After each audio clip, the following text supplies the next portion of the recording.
La foi est la base des hommes que Dieu apprécie. Portez les regards sur le rocher d'où vous avez été taillés.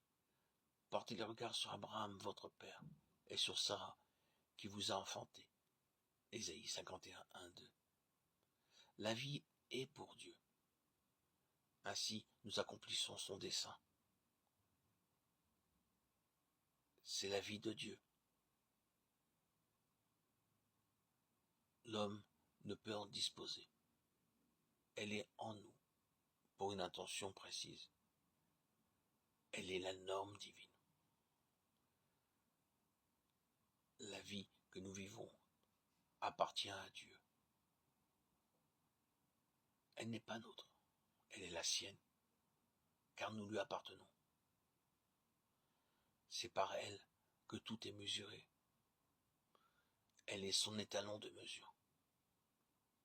Celui qui me parlait avait un roseau d'or, Apocalypse 21, 15. Ce que Dieu attend de nous n'est pas de faire, mais de croire. Dieu ne connaît ni la surprise, ni l'imprévu. La stérilité de Sarah ne l'a pas amené à la réflexion.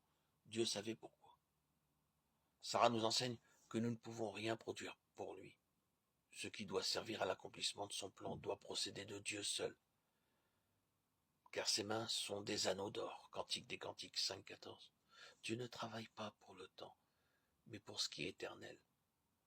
Par l'or pur de sa vie incorruptible, Dieu ne veut voir dans son œuvre que sa propre nature, l'expression de lui-même.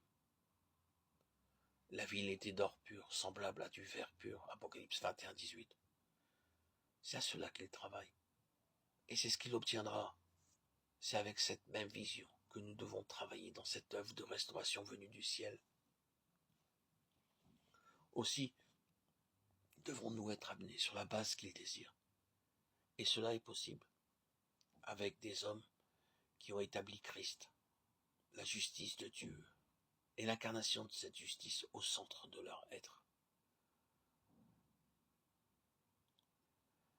C'est la croix qui en établira les réalités spirituelles.